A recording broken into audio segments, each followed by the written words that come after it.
Hello, in this video, I'm going to talk about why we therapists charge no-show fees and late cancellation fees, and it might not be what you think, so stay tuned.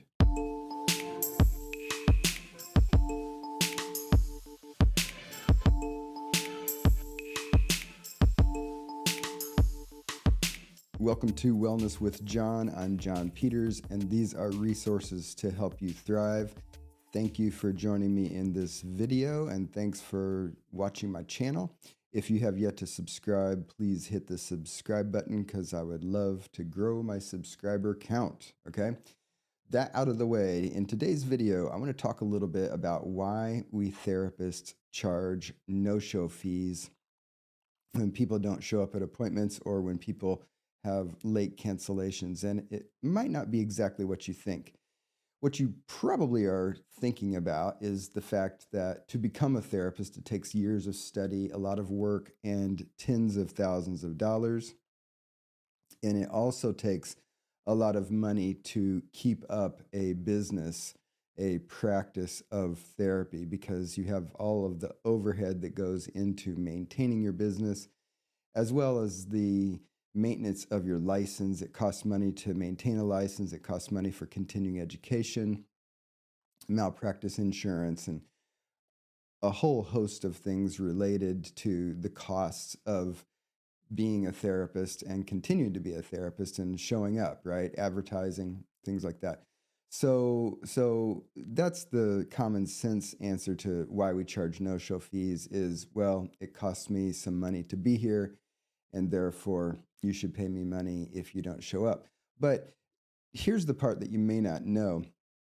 So research shows in the industry, so if you look at outpatient mental health treatment as an industry, industry-wide, something on the order of 25 to 30% of scheduled appointments don't happen because the client either cancels late or just doesn't show up at all, right? So that's a significant portion. We're talking 1 out of 4 appointments across all providers. Now, I'm fortunate, I guess, that the trend in my practice is less than 25%, but in general, it's a significant portion of your scheduled appointments for any given week that just simply aren't going to show up. They either totally ghost you or they late cancel at the point where you can't really fill that slot, right?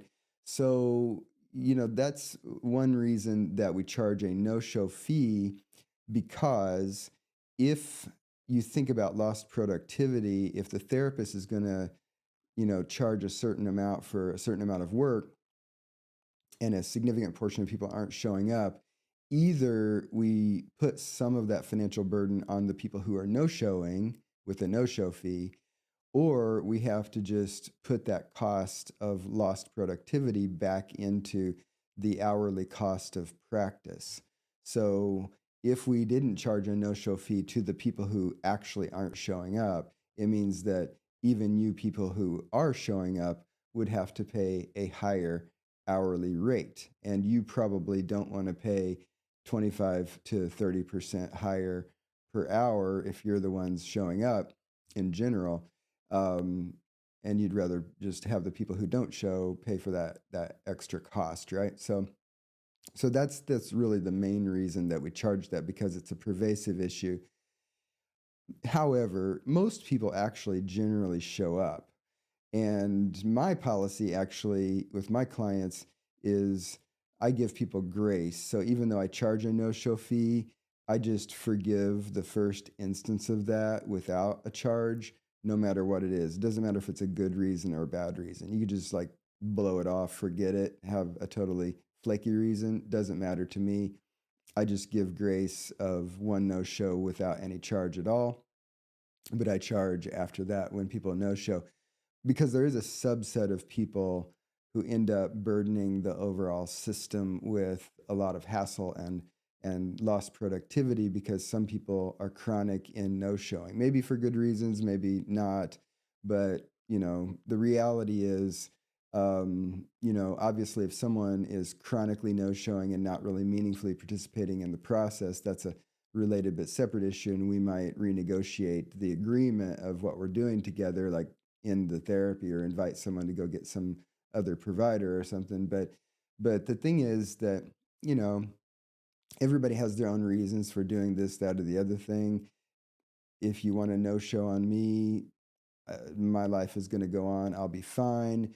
But you know, there's a subset of people who just chronically no show left and right for all sorts of reasons, and it ends up costing me and thus the system that I'm providing, you know, services to clients through, a lot of hassle and extra charge. So that's the main reason we do that. I mean, honestly, I just think we have a responsibility also to show up if we make an agreement, or to cancel, you know, in enough time that it makes sense. For me, the policy is 24 hours in advance to not get a no-show fee.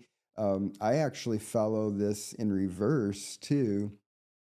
It has been very rare. In 25 years, I've had only a couple of instances where emergencies came up and I had to cancel late on my clients. But my policy is, if I late cancel on you or no show, I just give the clients the next session free. Okay. So I charge myself more than my no show fee that I charge clients if I actually do the same thing, which fortunately, the way my life and business are structured, it does not happen very often. But you know, that's my sense of personal responsibility to you as a client. I give you a free session. If I were to no show on you, you no show on me, I charge you a relatively small no show fee for the missed appointment. So anyway, that's why we charge no show fees, because it's a pervasive issue in the industry. And if we don't charge the people who are no showing, that charge is going to get passed along to everybody, which means the people who are showing up and not, you know, no showing or late canceling are going to have to pay more. So we don't want that to happen. So in fairness, that's why we charge the people who actually don't show up. So anyway, thanks for joining me in this video today. I'll see you in another video in this series. Bye.